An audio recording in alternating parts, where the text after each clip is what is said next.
Chapitre 27, dans lequel Passepartout suit avec une vitesse de 20 miles à l'heure un cours d'histoire mormone. Pendant la nuit du 5 au 6 décembre, le train courut au sud-est sur un espace de 50 miles environ. Puis il remonta d'autant vers le nord-est en s'approchant du grand lac Salé. Passepartout, vers 9 heures du matin, vint prendre l'air sur les passerelles. Le temps était froid, le ciel gris, mais il ne neigeait plus. Le disque du soleil, élargi par les brumes, apparaissait comme une énorme pièce d'or et Passepartout s'occupait à en calculer la valeur en livres sterling, quand il fut distrait de cet utile travail par l'apparition d'un personnage assez étrange. Ce personnage, qui avait pris le train à la station d'Elko, était un homme de haute taille, très brun, moustache noire, bas noirs, chapeau de soie noir, gilet noir, pantalon noir, cravate blanche, gants de peau de chien. On eût dit un révérend. Il allait d'une extrémité du train à l'autre, et sur la portière de chaque wagon, il collait avec des pains à cacheter une notice écrite à la main. Passepartout s'approcha et lut sur une de ces notices que l'honorable Elder William Hitch, missionnaire mormon, profitant de sa présence sur le train numéro 48, ferait, de 11h à midi, dans le car numéro 117, une conférence sur le mormonisme, invitant à l'entendre tous les gentlemen soucieux de s'instruire touchant les mystères de la religion, des saints des derniers jours. « Certes, j'irai, » se dit Passepartout qui ne connaissait guère du mormonisme que ses usages polygames, base de la société mormone. La nouvelle se répandit rapidement dans le train qui emportait une centaine de voyageurs. Sur ce nombre, 30 au plus, alléchés par l'appât de la conférence, occupaient à 11h les banquettes du car numéro 117. Passepartout figurait au premier rang des fidèles. Ni son maître ni Fix n'avaient cru devoir se déranger. À l'heure dite, l'elder William Hitch se leva et d'une voix assez irritée, comme s'il eût été contredit d'avance, il s'écria « Je vous dis, moi, que Joe Smith est un martyr, que son frère Bram est un martyr et que les persécutions du gouvernement de l'Union contre les prophètes vont faire également un martyr de Brigham Young. Qui oserait soutenir le contraire ?» Personne ne se hasarda à contredire le missionnaire, dont l'exaltation contrastait avec sa physionomie naturellement calme.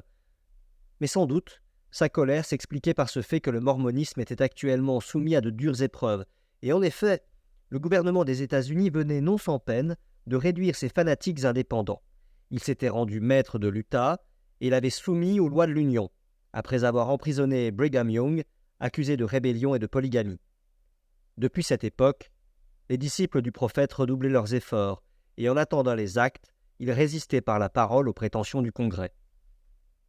On le voit, l'elder William Hitch faisait du prosélytisme jusqu'en chemin de fer.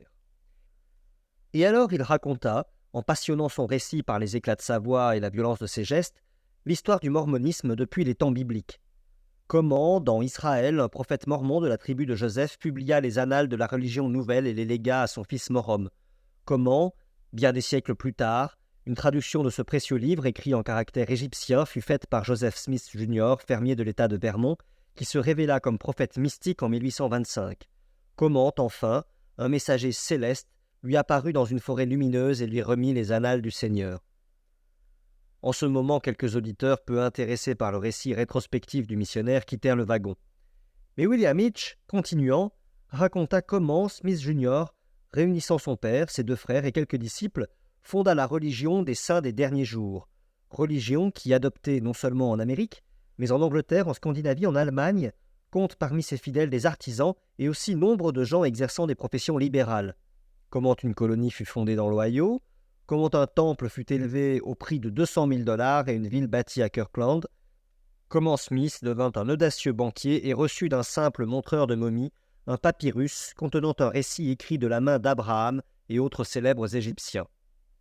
Cette narration devenant un peu longue, les rangs des auditeurs s'éclaircissent encore et le public ne se composa plus que d'une vingtaine de personnes. Mais l'elder, sans s'inquiéter de cette désertion, raconta avec détail comme quoi Joe Smith fit banqueroute en 1837, comme quoi ses actionnaires ruinés l'enduisirent de goudron et le roulèrent dans la plume, comme quoi on le retrouva plus honorable et plus honoré que jamais quelques années après à Independence dans le Missouri et chef d'une communauté florissante qui ne comptait pas moins de 3000 disciples et qu'alors, poursuivi par la haine des gentils, il dut fuir dans le Far West américain. 10 auditeurs étaient encore là, et parmi eux le net Passepartout qui écoutait de toutes ses oreilles.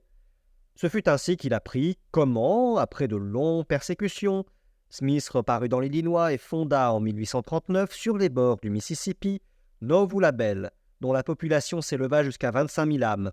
Comment Smith en devint le maire, le juge suprême et le général en chef, comment en 1843 il posa sa candidature à la présidence des États-Unis, et comment enfin, attiré dans un guet-apens à Carthage, il fut jeté en prison et assassiné par une bande d'hommes masqués.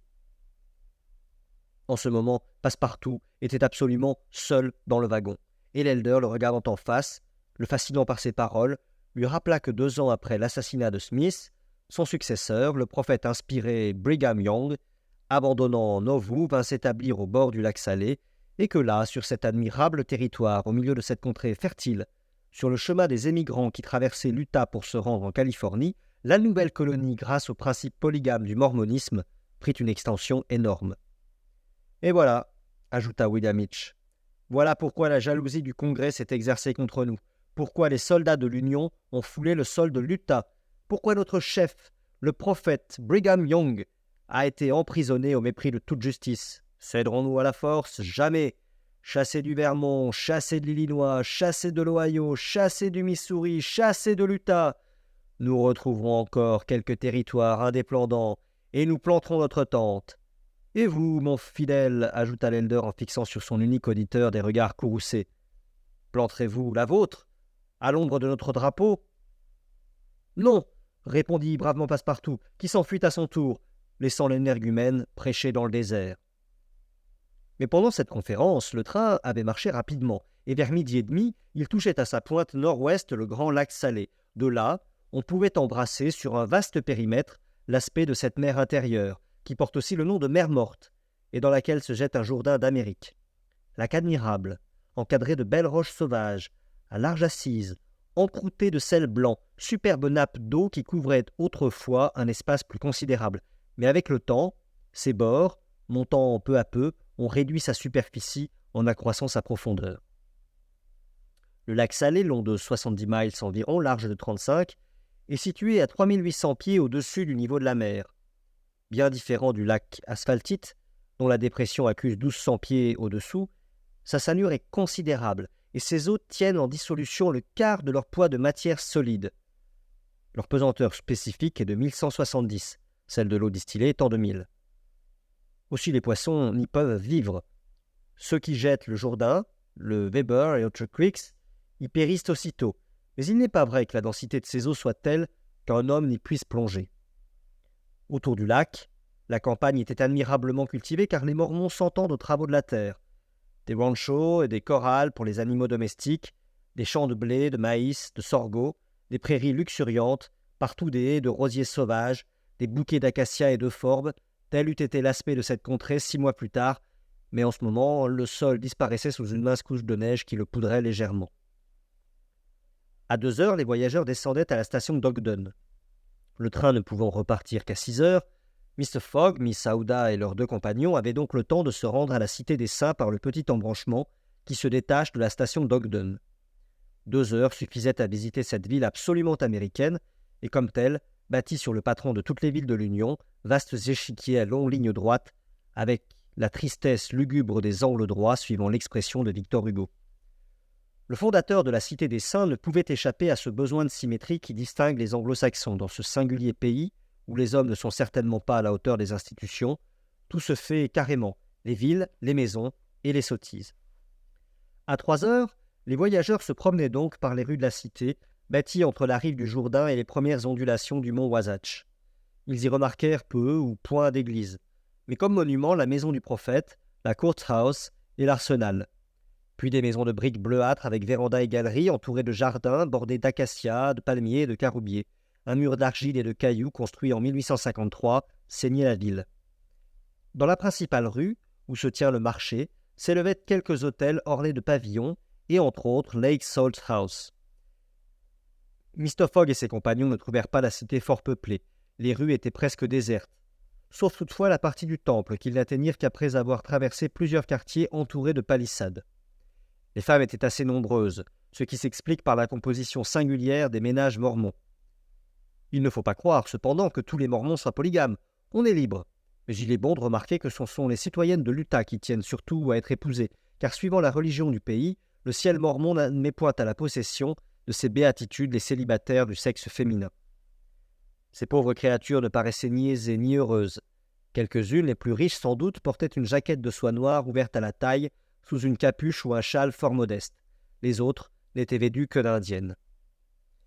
Passepartout, lui, en sa qualité de garçon convaincu, ne regardait pas sans un certain effroi ces mormones chargées de faire à plusieurs le bonheur d'un seul mormon. Dans son bon sens, c'était le mari qu'il plaignait surtout. Cela lui paraissait terrible d'avoir à guider tant de dames à la fois au travers des vicissitudes de la vie, à les conduire ainsi, en troupe, jusqu'au paradis mormon, avec cette perspective de les y retrouver pour l'éternité en compagnie du glorieux Smith, qui devait faire l'ornement de ce lieu de délices. Décidément, il ne se sentait pas la vocation, et il trouvait, peut-être s'abusait-il en ceci, que les citoyennes de Great Lake City jetaient sur sa personne des regards un peu inquiétants. Très heureusement, son séjour dans la Cité des Saints ne devait pas se prolonger. À 4 heures moins quelques minutes, les voyageurs se retrouvaient à la gare et reprenaient leur place dans leur wagon. Le coup de sifflet se fit entendre. Mais au moment où les roues motrices de la locomotive patinant sur les rails commençaient à imprimer au train quelques vitesses, ces cris « Arrêtez, arrêtez !» retentirent. On n'arrête pas un train en marche. Le gentleman qui proférait ces cris était évidemment un mormon attardé. Il courait à perdre haleine. Heureusement pour lui, la gare n'avait ni porte ni barrière. Il s'élança donc sur la voie, sauta sur le marchepied de la dernière voiture et tomba essoufflé sur une des banquettes du wagon. Passepartout, qui avait suivi avec émotion les incidents de cette gymnastique, vint contempler ce retardataire, auquel il s'intéressa vivement, quand il apprit que ce citoyen de l'Utah n'avait ainsi pris la fuite qu'à la suite d'une scène de ménage. Lorsque le mormon eut repris haleine, Passepartout se hasarda à lui demander poliment combien il avait de femmes à lui tout seul, et à la façon dont il venait de décamper, il lui en supposait une vingtaine au moins. « Une, monsieur, répondit le mormon en levant les bras au ciel. « Une, et c'était assez. »